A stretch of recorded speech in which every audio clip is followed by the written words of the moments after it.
Rakyat butuh sekolah yang baik. Guru-guru butuh gaji yang baik. Dokter-dokter, perawat-perawat butuh gaji yang baik. Tentara dan polisi butuh gaji yang baik supaya mereka tidak meres dari rakyat.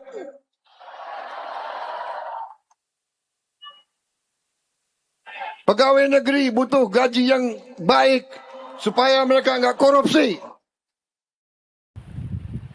Assalamualaikum warahmatullahi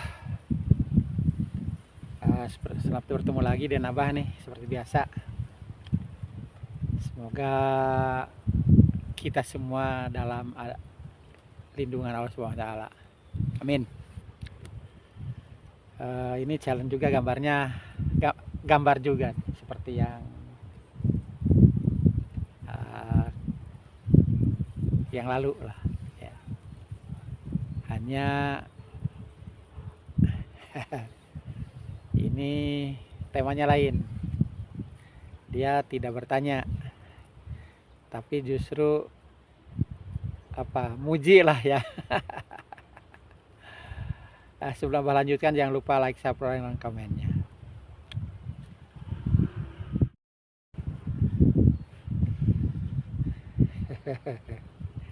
Bisa aja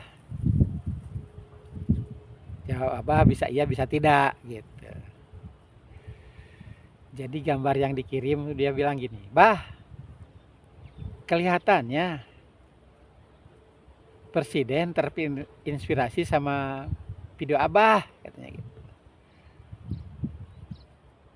Yang mengenai kenaikan gaji pegawai Departemen Keuangan itu gitu, zaman Pak Harto.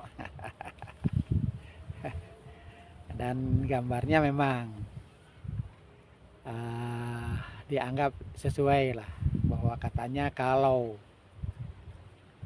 ingin ASN kita baik harus dinaikkan gajinya gitu.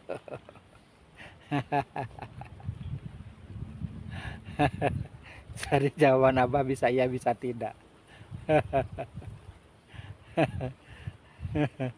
Karena Pak Harto juga tahun berapa ya, Pak Harto sih waktu naikkan itu hampir 10 tahun lah menjabat ya. 67 rasanya 75 atau 76 itu ya, sekitar itulah. Kalau ini rasanya terlalu pendek. Baru 2 tahun ya, tapi bagus lah kalau memang terinspirasi mau melakukan itu.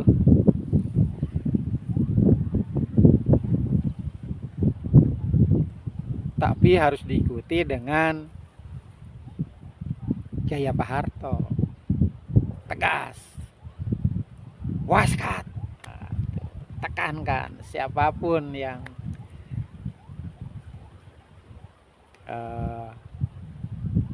menceng gitu, hajar gitu. Nanti ada yang bilang melanggar HAM. Melanggar HAM itu kalau merusak, mengancam keamanan umum,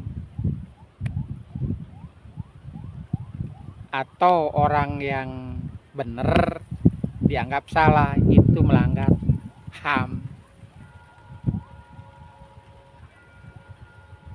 Itu dan kalau ditindak ya tugas aparat ya menindak. Kalau salah, mengancam eksistensi negara, itu baru disebut melanggar HAM, mengancam keselamatan negara dan bangsa, itu baru melanggar HAM. Pelakunya, kalau ditindaknya sih tidak lah.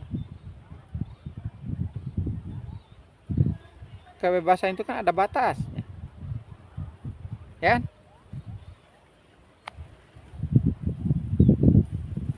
Nantinya kalau tidak begitu hukum rimba dong namanya. Siapa kuat, dia yang berkuasa gitu nantinya. Jadi kacau lah negara kita gitu. Kalau dibiarkan pikiran-pikiran buruk itu berbebas gitu. Ini sih tindakan ya, bukan kritik.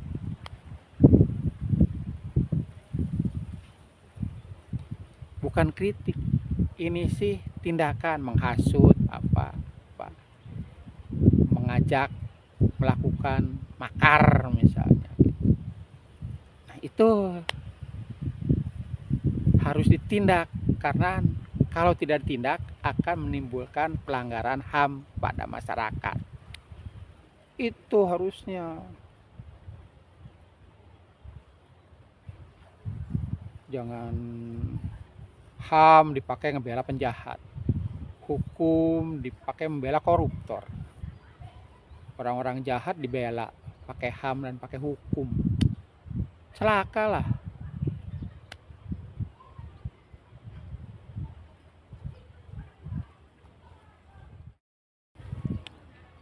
Abah senang dengar berita bahwa ASN mau dinaikkan gajinya.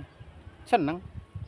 Tapi yang lebih senang lagi kalau kesempatan kerja banyak gitu. Kesempatan kerja banyak sehingga rakyat menjadi terjamin. Itu yang lebih utama lagi daripada menaikkan gaji ASN.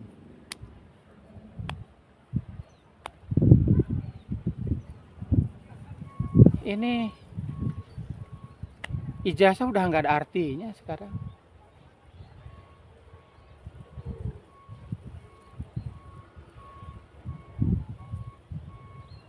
Ijazah udah nggak ada artinya.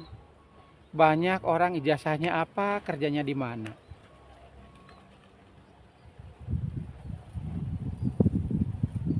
Jadi ya gimana ya, kalau soal pendidikan Abah lebih seneng zaman Orde Lama. Bagus. Kalau kesempatan kerja zaman Orde Baru. Zaman Orde Lama orang rakyat itu sudah disiapkan keahliannya. SD sasarannya bebas buta huruf. SMP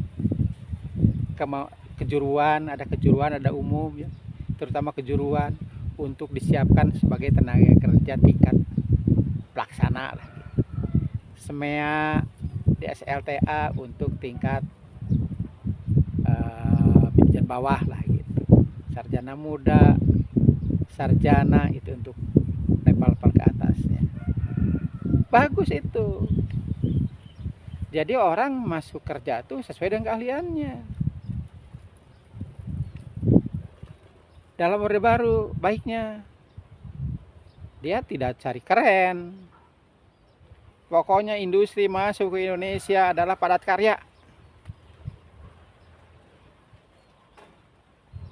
Gitu. Padat karya. Semua orang bisa kerja. Gajinya murah, tapi bisa hidup. Karena apa? Pemerintah mengatur harga itu supaya terbeli. Itu zaman Orde Baru.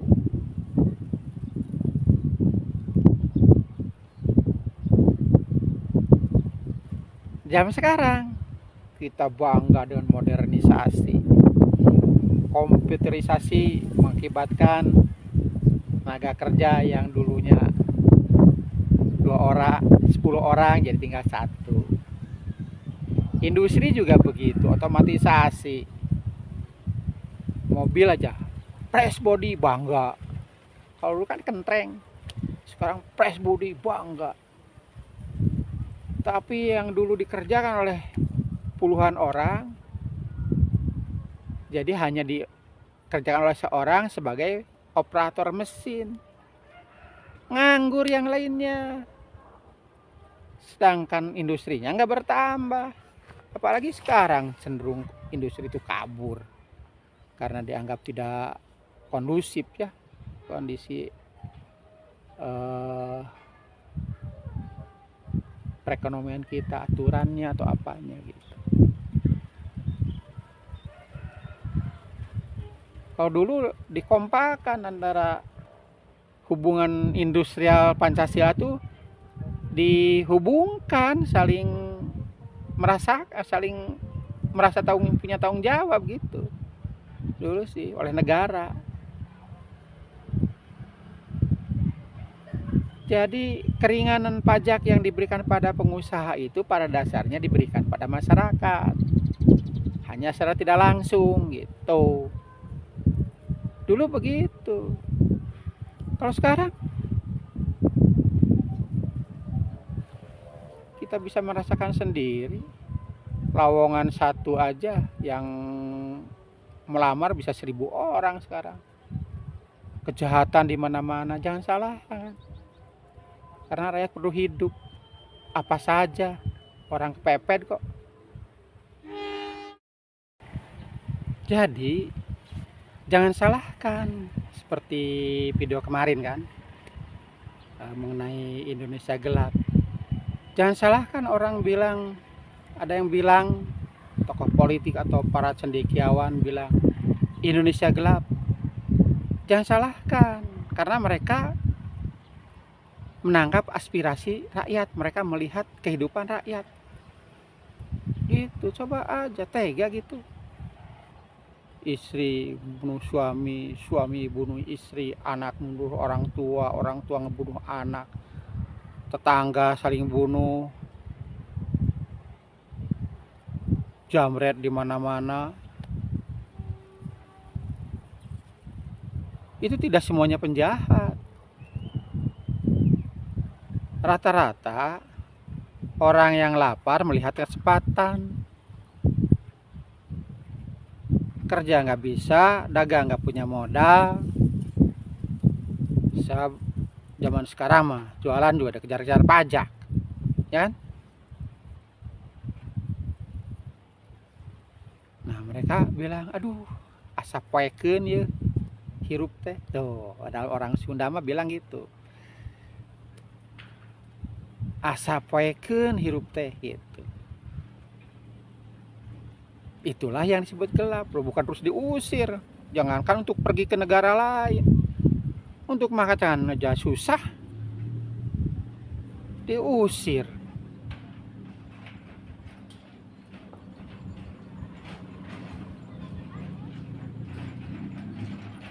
Itu coba cerdaslah dalam bernalar, bernarasi itu gitu. Asal jangan ngomong asal depan mic gitu, di podium ngomongnya kadangkala kemana-mana gitu, segala diomongin, segala diituin. Cobalah kontrol sedikit omongan tuh, jangan bikin gerah rakyat dengan omongan. Muji-muji saya siap untuk rakyat, tapi rakyatnya biarkan susah, di mana gitu. Jadi cobalah, kalau zaman Pak Harto pertama kan karena bukan orator gitu kan, diem aja, gak banyak omong. Zaman Pak Harto awal menjabat tuh gak banyak omong, Harto kalem aja tapi kerja. Setelah ada hasilnya, untuk memberi motivasi lebih kepada rakyat, Pak Harto baru. Tapi yang diomongkan bukan mencerca masyarakat, memberi motivasi. Dia menjelaskan, saya tuh begini supaya Anda begini. Sekarang terasa tidak gitu. Itu gaya Pak Harto. Boleh lihat video-video atau rekaman-rekaman lama. Pak Harto begitu.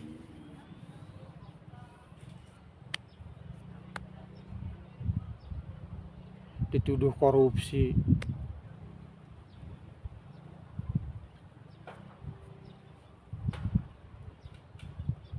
itu sebenarnya tuduhan yang keji ya. Wong yang banget masalah sepele aja dipanjang, merasa terhina, apalagi disebut begitu.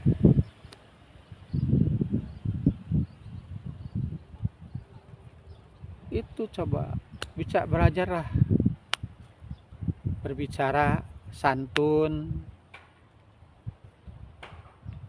Bung Karno hebat pidatonya, tapi bener gitu loh, terkonsep, gak nganclong asal ngomong itu ini.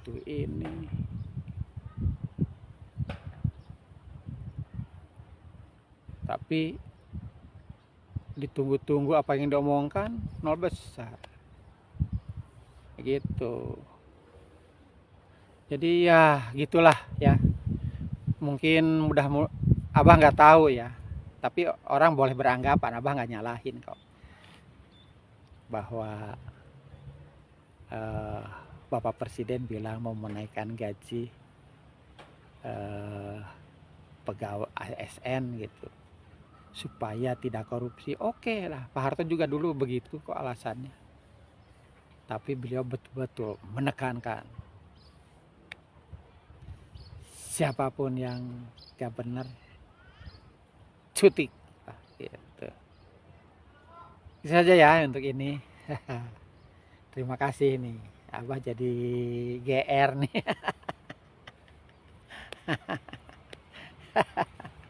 Abah jadi kegeeran nih. Karena kalau bicara zaman dulu itu, terutama zaman Orde Baru, pasti ngomong masalah naik gaji. Karena waktu itu abah ke pegawai baru, tiba-tiba baru diangkat abah waktu itu jadi pegawai tetap. Saya doanya dulu sih ada tenaga harian lepas, harian kontrak, calon pegawai, udah jadi pegawai. Nah pas naik 9 kali itu abah udah jadi pegawai gitu.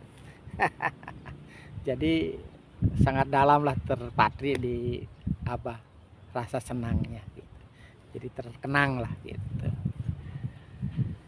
Itu ya, kurang lebihnya mohon maaf, abah tidak berniat ngeritik atau apa, hanya cerita ini mah gitu. Kepake ya syukur, tidak kepake ya ada ini obrolan pinggir jalan kereta ya. Jadi mohon maaf kalau tidak berkenan, dan abah akhiri seperti biasa, jangan lupa like, subscribe, dan komennya. Wassalamualaikum warahmatullahi wabarakatuh.